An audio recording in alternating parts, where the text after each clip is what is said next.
When Olympic gold medalist Laura Dahlmeier was found dead at the bottom of a cliff in Maine, officials called it an accident. But as hidden documents, altered autopsies, and secret sightings begin to surface, one terrifying question remains: what was Laura running from, and who wanted her gone? Laura Dahlmeier had once been a name that stirred national pride across Germany and admiration around the globe. Her flawless aim and unshakable composure on snow-covered tracks had earned her not just medals but near-mythic status. Gold in the women's biathlon pursuit, bronze in the individual, Pyeongchang 2018 had been her stage, and she had dazzled the world. Yet even in victory, Laura carried an ache, a quiet hollowness she never showed on the podium. The cheers, the flag-waving, the anthems all felt distant, almost artificial. Behind the cameras there was a part of her that had always wanted something quieter, something real. When she announced her retirement in 2019, the world was shocked. She was only 25, no injuries, no scandal, no breakdown, just a calm, deliberate exit. "I've given everything I had," she'd said in her public statement, but those closest to her noticed a subtle shift in her eyes. Something not quite sadness, but not peace either. She stopped attending high-profile sports events, declined interviews, moved back to Garmisch-Partenkirchen, her alpine hometown nestled in the Bavarian mountains, where her life had begun. Her disappearance from the public sphere wasn't just professional, it was personal. She would go on long hikes alone, often returning late, muddy boots in hand, lost in thought. Her journal entries, later discovered, revealed more. "The silence of the snow is louder than the roar of stadiums," she wrote once. "I won gold, but I lost something in the chase." Over time, her solitude turned to movement, flights to London, weekends in Edinburgh, weeks in upstate New York. Nobody could piece together what she was doing. She had no known sponsorships, no new roles in coaching or sports commentary, just odd stamps in her passport and encrypted emails on her laptop. Some speculated she was ghostwriting for a novel. Others believed she was just chasing freedom. But the truth was harder to see. She was searching for meaning, for purpose, perhaps for escape. In one private letter to a close friend, never mailed, she wrote, "There's a game being played, and I don't know the rules, but I can't look away." The USA and UK were not simply travel destinations for her. They were part of something larger, something secret.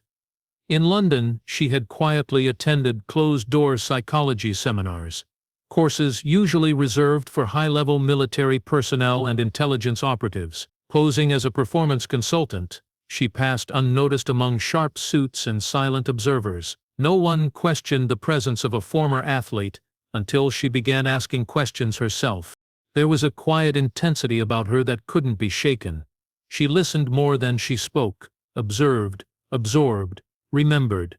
She once lingered outside the MI6 building by the Thames for hours in the rain, just staring at its mirrored glass. Locals who passed her remembered the faraway look in her eyes, like she was seeing something no one else could.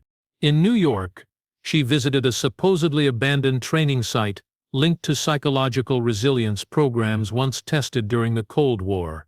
No press knew of her visit. No hotel records showed her name. It was as if she moved like a shadow, a woman once under a global spotlight, now slipping between cracks so narrow they barely existed. But all of it, the travel, the secrecy, the strange curiosity, seemed to be building toward something. A point of convergence she never shared with anyone. Not even in her private voice memos, which stopped abruptly a month before her death. Looking back, friends would say she seemed haunted, but not by fear. It was as if she had seen something she couldn't forget. Something buried beneath layers of governance and silence, and though she never said it aloud, the unease in her final Instagram post, a picture of a foggy lake with no caption, felt like a goodbye to those who knew her soul. Before the world even knew she was gone, Laura had already crossed the invisible line between a life of glory and a death of unanswered questions. The early morning fog clung to the rocky coastline of Bar Harbor, Like a secret the sea didn't want to share, it rolled in heavy, dulling the edges of everything it touched. The smell of salt and pine filled the air as two hikers, a couple from Vermont, made their way up the trail winding along the cliffs. They had come to see the sunrise. What they found instead would never leave them. She was lying in the grass, just beyond the edge of the rock face. Her body was twisted unnaturally, one arm bent beneath her torso, her face turned toward the ocean as though she'd been looking for something when the fall took her. The woman screamed first. The man froze, staring. The body was still, her clothes slightly damp from the morning dew. There was no blood, no visible injury beyond the unnatural stillness of her limbs. At first, it was hard to tell if she was asleep or dead. The man called emergency services with shaking fingers, trying to keep his voice steady. The operator asked questions he couldn't answer. Was she breathing? He didn't know. Was she alone? He thought so. He didn't tell them. But something about the scene felt wrong. Not just the fall but the silence around it. As if nature itself was holding its breath. By the time first responders arrived, the fog had thickened. The body was declared deceased on the scene. She had no wallet, no passport, only a hiking bag, with a half-empty water bottle and a German ID card. Laura Dahlmeier. The officers looked at each other with quiet disbelief, not just because they knew the name, but because the name didn't belong here. They searched her bag for clues, trail maps, protein bars, a small notebook with no writing. Her phone had no SIM card. There were no recent call logs, no photos, nothing to indicate where she had come from or who she had met. Her hiking boots were clean, too clean for someone who had just trekked the muddy trails nearby. The local sheriff, an older man with years of service behind his weary eyes, reviewed the scene with caution. This wasn't just an accident. Something about the girl's expression, or the faint trace of tension still etched into her features, seemed out of place. It wasn't panic or pain, it was alertness, frozen in time, as if she had been watching someone, or waiting. News traveled fast, but not publicly. The German embassy was notified within hours. A quiet request was made, keep this off the record for now. Reporters were discouraged. Questions were deflected. The town, used to the seasonal churn of tourists and nature lovers, now held a weight it didn't understand. Some locals whispered theories before the day ended. They had seen helicopters near the coastline earlier that week. Unmarked, dark, no flight path recorded. A few said they'd spotted a black SUV parked near the trailhead 2 nights in a row. No one ever got out, but the engines stayed running. As the fog finally lifted that evening, a young female deputy stood near the edge of the cliff where Laura had fallen, or had been found. She looked down at the jagged rocks below, her arms wrapped tightly around herself. She had Googled the name. She had seen Laura's face smiling on Olympic podiums, eyes bright with victory, and now that same face was pale, empty, and still. She tried to picture what had happened. A misstep, a desperate escape, a final choice, but no matter how she turned the scene in her mind, it didn't add up. Something had brought Laura here. Something had followed her, and now something was being buried, beneath official reports, beneath the weight of silence. That night, the deputy sat alone in her cruiser, the radio silent, her thoughts circling. People don't just die like this, she thought. Not here. Not her. And as the waves crashed endlessly below, she couldn't shake the feeling that Bar Harbor had been chosen, not by accident, but by design. In London, the rain rarely asked permission. It came unannounced, thin sheets sweeping over glass towers and cobbled streets, washing away the sharp edges of the city's secrets. The week after Laura Dahlmeier's body was discovered in Maine, the British capital stirred quietly, though few knew what was shifting.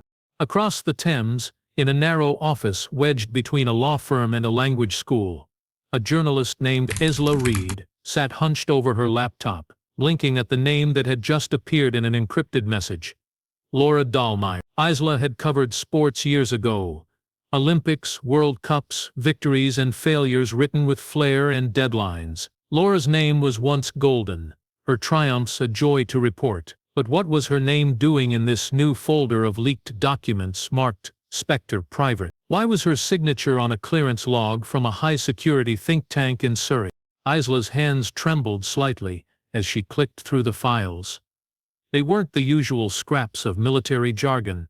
These were real flight itineraries, badge logs, meeting agendas, non-disclosure agreements. Laura had attended something called the Red Summit. No photos, no press, no official trace of the event. Only a few names redacted in black bars. The people who hosted these summits didn't like their shadows traced. Laura, it seemed, had not only been present, she had been a contributor. The documents described her role as a psychological resilience analyst, whatever that meant. She wasn't just observing. She had been running stress endurance scenarios, offering consultation on decision-making under extreme duress. The same skills she had perfected on icy slopes were now being studied in a room full of men in gray suits who rarely blinked. But why?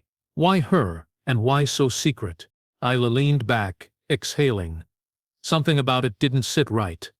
Laura had always been introspective, not the kind of athlete who chased lights or applause. But she had never seemed political, never this calculated. Yet here she was, on paper, working alongside intelligence consultants and former military strategists. Down in a pub, in South Kensington, a retired MI5 analyst watched the rain through a bottle of whiskey. He had seen her once. She didn't know he recognized her, but he did. She had been sitting at a corner table, reviewing what looked like floor plans and biometric charts, eyes scanning like she was timing a race. She looked focused, controlled, but there was a weight in her posture. He remembered thinking she wasn't there for theory. She was preparing for something. He never spoke to her. He had learned not to interfere. But seeing her photo now on the news, cold and lifeless, made something inside him twist. He knew that look in her eyes that night. She was scared, but not for herself. It was the look of someone who had discovered something they weren't meant to see. Isla dug deeper. She spoke to a contact in the Home Office who flatly told her to drop the story. "Don't chase ghosts," he warned, then hung up. She'd heard that tone before, just enough concern to chill her, not enough to confirm anything. Still, she couldn't let it go. In the back of her mind, she kept replaying the question, what does it take to push someone like Laura Dahlmeier into the shadows? What system? What secret? What fear? She published nothing, not yet. Her editor wouldn't greenlight a story built on documents with half the names Mins, but Isla printed the papers anyway, stored them in an old shoebox under her bed. She didn't want the files online. She didn't trust clouds anymore. Outside her flat, the London rain turned to drizzle. Somewhere, someone was watching the feeds, scanning for leaks. She knew this, and she knew Laura hadn't died from a fall. Whatever she'd uncovered at that summit in Surrey, it hadn't stayed in the room, and now Laura was gone. But the story wasn't. Not yet. The Utah desert didn't whisper. It pressed in with a dry, breathless silence that made you feel small and watched. There were no distractions here, no cities humming, no forests sheltering, just red rock, endless sky, and a sun that punished anything still long enough to forget its place. It was the kind of landscape that stripped away pretense. That's likely why they chose it. Dozens of miles from the nearest town, nestled behind ridges that blocked both signal and sight, was a private facility listed on paper as a wilderness survival camp. Officially, it trained athletes and executives in resilience through isolation, but satellite photos told a different story: low buildings with reinforced walls, buried fiber cables, solar panel grids, and guards who didn't smile. It looked more like a Cold War bunker than a place for corporate team building. In early May, someone matching Laura Dahlmeier's description had been logged at a regional airport under an alias, Mara Lenz. No luggage. One bag, picked up by a man in a nondescript white pickup. 2 days later, a local gas station camera briefly caught her face, just a second long enough to show her holding a bottle of water. Eyes red-rimmed, face pale under the desert sun. She looked like someone who hadn't slept in days. The clerk remembered her. She kept glancing out the window, he later told a reporter. Didn't buy food, just water. And she looked hollow, like she was there, but already gone. The facility she was supposedly visiting didn't return calls. It never did. It wasn't listed on Google Maps. Locals only knew it as the compound, and no one went near it unless invited. A former employee, speaking on condition of anonymity, described strange drills conducted inside. Subjects were placed in light-deprived rooms, deprived of sleep, given impossible puzzles. They were told to trust their instincts or be retrained. These weren't athletes, the source said. They were operatives in the making. Why Laura? That question burned in the minds of those still trying to piece together her last movements. She had endured physical extremes before, yes. She had pushed through freezing winds and collapsing lungs. But what would draw her here, to this place of mental war games and invisible walls? In the haze of red sand and sunstroke, someone like Laura might have believed she was still in control. She had trained all her life to trust herself, to push past fear. But what if the rules changed? What if the game wasn't physical, but psychological? What if this desert was designed not to test her but to undo her? A flash flood hit the region 3 days after her last sighting. The roads were closed, emergency teams were dispatched. The facility made no calls. When asked later, they reported no visitors that week. No staff unaccounted for. No emergencies. But a fire crew member, on the edge of retirement and no longer interested in protecting secrets, admitted something strange. During the cleanup, they found a hiking boot half buried in mud miles from any marked trail. It matched the model Laura was known to wear. No one claimed it. It was never filed. Back in Germany, her mother received a package with no return address. Inside was a single photograph. Laura standing in the Utah dusk, her silhouette small against the cliffs, her expression unreadable. The note attached read only, "She saw too much." Authorities insisted the location of her death was Maine, that she had never set foot in Utah, that her cause of death was accidental, that she was simply hiking alone. But the desert kept its own silence, and those who had watched her come and go from the facility said nothing. Because in places like this, truths aren't erased, they're buried, dried out by sun and time, until even the most stubborn memories turn to dust. The sterile room in the Maine medical examiner's office smelled of chemicals and cold metal. Under harsh fluorescent lights, Laura's body lay still on the autopsy table, covered in a white sheet that did little to conceal the tragedy underneath. The technician moved quietly, her hands steady but her mind unsettled. She had worked on hundreds of cases, seen every kind of death imaginable, violent, tragic, peaceful, but this one felt different. Not because of who Laura was, though she recognized the name, but because the story didn't line up. Nothing about it did. The initial external exam had already raised concerns. The injuries on Laura's body were inconsistent with a simple fall, fractures in her ribs, the bruising on the back of her neck, and the strange circular imprint on her lower back. They didn't speak of a slip from a cliff. They whispered of something more intimate, more intentional. Still, the report had to go through standard procedure. Photographs were taken. Notes were made. But behind the routine movements, unease brewed. The examiner, Dr. Eric Holloway, was seasoned, nearing the end of a long career. He was not easily rattled. But as he read over the initial report, something tugged at him. It was too clean. The narrative, famous athlete, solo hike, fatal fall, fit too neatly, like a story written in advance. His instincts, sharpened over decades, told him to look deeper. He requested additional imaging, a second toxicology panel, and called in a trusted German pathologist, Dr. Anja Keller, for a quiet review. Dr. Keller had known Laura by reputation. She remembered watching her win gold in the icy stillness of Pyeongchang, her breath fogging in the winter air, her eyes fierce and focused. Seeing her now, lifeless and cold under examination, made something in her chest tighten. She examined every inch of the body, tracing the bruises, noting the faded scratches on Laura's shoulder blades, the strange discoloration around her ankle. Then she saw the post-mortem report from Maine. It was brief, almost dismissive. The findings were clear: blunt force trauma, accidental fall, death instantaneous. No signs of foul play. But Anja knew what signs to look for. The injuries weren't consistent with a fall from the cliff where Laura was found. The angle of impact was off. The lividity was strange, pooling in places that suggested she had been lying down long before she was positioned near the rocks. It was subtle, but unmistakable to trained eyes. Someone had moved her. Someone had staged the scene. She filed her concerns in a secure report, marked confidential, and submitted it to the German authorities. Within 48 hours, that report was pulled. When she tried to follow up, she was met with silence, no acknowledgments, no questions, just cold dismissal. Then came the revised report from the same Maine office.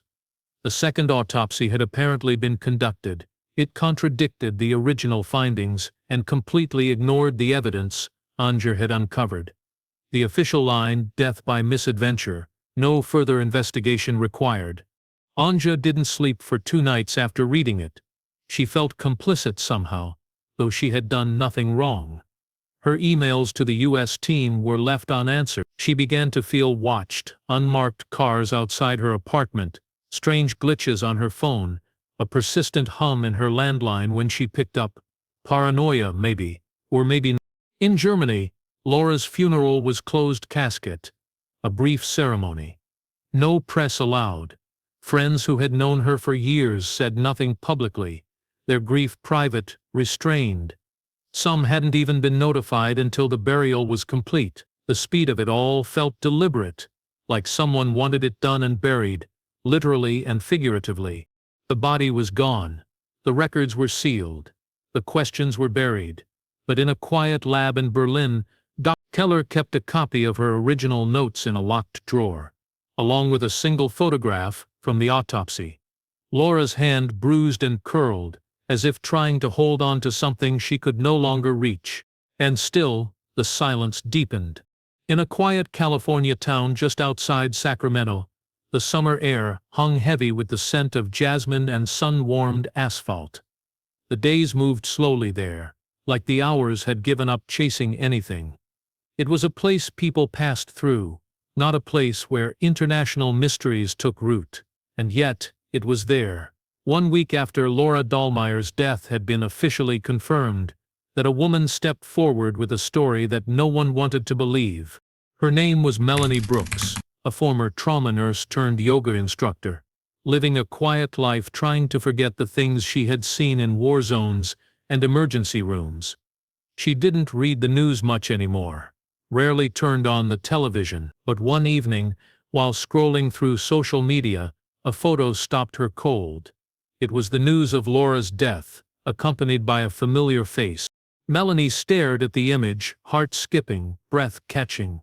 She knew that face. She had seen her, spoken to her just days ago. It had been at a small health food store on the edge of town.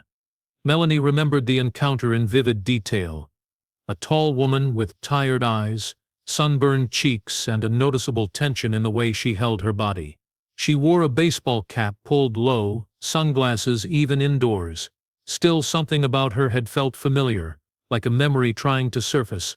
She had asked for directions to a local motel and bought a single protein bar.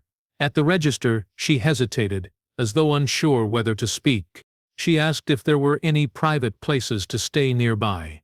Melanie recalled later. Not an Airbnb, not a hotel. She didn't want to be seen. The woman gave the name Laura Dahlmeier. At the time, Melanie thought nothing of it. But now, name echoed with strange familiarity. Melanie contacted local police, then the German consulate. No one believed her. The officials were polite but dismissive. There must be a resemblance, they told her. Miss Dahlmeier has been confirmed deceased. Case closed. but Melanie couldn't let it go. Not with the way that woman had looked at her, like she wanted to say something but couldn't, like the words would have been dangerous. She went back to the store and asked for the surveillance footage. It took convincing, but the owner was old and curious. Together, they found the clip. The woman in the video walked slowly, cautiously, head low. She looked over her shoulder 3 times in a span of 30 seconds. Her movements were deliberate, alert, not the actions of someone traveling for leisure. Melanie took a still frame and ran it through a free online facial recognition tool. The result was 96% certainty, Laura Dahlmeier. That image made its way to an investigative journalist who reached out to private analysts. They verified the match using advanced biometric comparison. The timestamp on the footage was 3 days after Laura's reported time of death. But just as momentum began to build, the footage vanished. The store's security system was reportedly wiped by an accidental software update. The owner denied giving the tape to anyone. Melanie received a cease and desist letter warning her not to contact officials again regarding ongoing matters of international privacy. She barely slept after that. She kept the image saved on a password-protected USB drive, hidden in a ceramic jar in her kitchen. She wasn't paranoid, she was scared.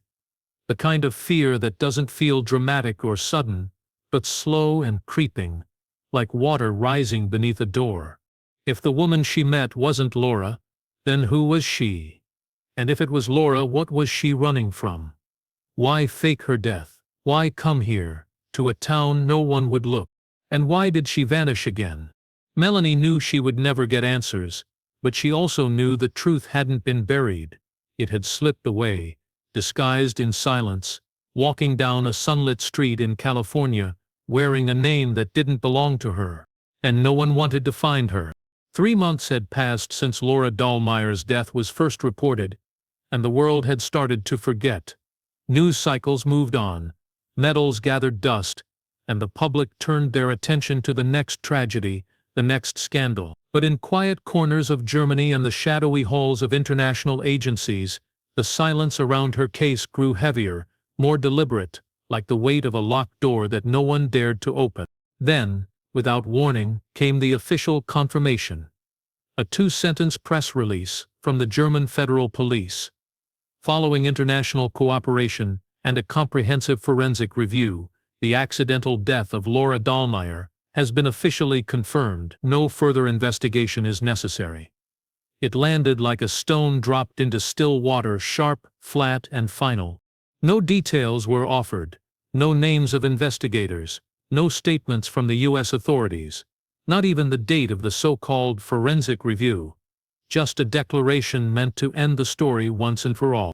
But to those who had followed the strange and scattered pieces of Laura's final weeks, it felt like the closing of a curtain on a play that had never been performed. Something was missing, not just answers but truth. In Berlin, Dr. Anja Keller stared at the press release on her laptop, her hands trembling slightly. She had seen the real autopsy. She had written the findings that never saw daylight. The bruises, the unnatural positioning, the inconsistencies, all of it erased now by 2 sentences. Her conscience gnawed at her every night, whispering that she had let something go, that she had allowed a truth to be buried too easily. And she wasn't alone. Isla Reed sat alone in a dimly lit London cafe, the leaked documents spread out on the table in front of her like pieces of a broken map. She hadn't published her story. Her editor had warned her off, sources had gone quiet, and a threatening letter had arrived with no return address. But she kept coming back to the files, the flight logs, the hidden summit in Surrey, the psychological warfare programs. None of it fit with an accidental death. She read the confirmation again, each word cold and clinical. Accidental. The word echoed like a dare, as if someone, somewhere, was testing how far the public would go before asking questions. But no one was asking now. The story had been tied in a bow and shoved into a drawer. And across the Atlantic, Melanie Brooks sat on her back porch, watching the California sun dip below the trees, her USB drive still hidden in the ceramic jar. She hadn't shown the photo to anyone since the threats came, but she thought about it every day. About the woman who looked like Laura, about the fear in her voice, about the way she had vanished again. Was she dead? Was she in hiding? Was she silenced? The questions circled endlessly. And now, with the official confirmation, there would be no more inquiries, no new investigations, no calls for clarity, only silence. At the Garmisch-Partenkirchen cemetery, Laura's grave was quiet. Fresh flowers appeared each week, but no one ever saw who left them. The inscription read, "A champion, forever in the snow." There were no pictures, no quotes, no mention of how or why she died. Just a name, a date, and an end. And yet, beneath the official narrative, a deeper current flowed. Private investigators, journalists, and even some former intelligence officers whispered among themselves. Some believed Laura had discovered something dangerous, something buried deep inside the military-industrial alliances stretching from Berlin to London to Washington. Others believed she had tried to walk away, to disappear, but had been caught. The confirmation was supposed to bring closure, but instead, it brought doubt, because the more they tried to silence her story, the louder it seemed to grow in the minds of those who refused to forget. Laura Dahlmeier was gone, but the truth hadn't died with her.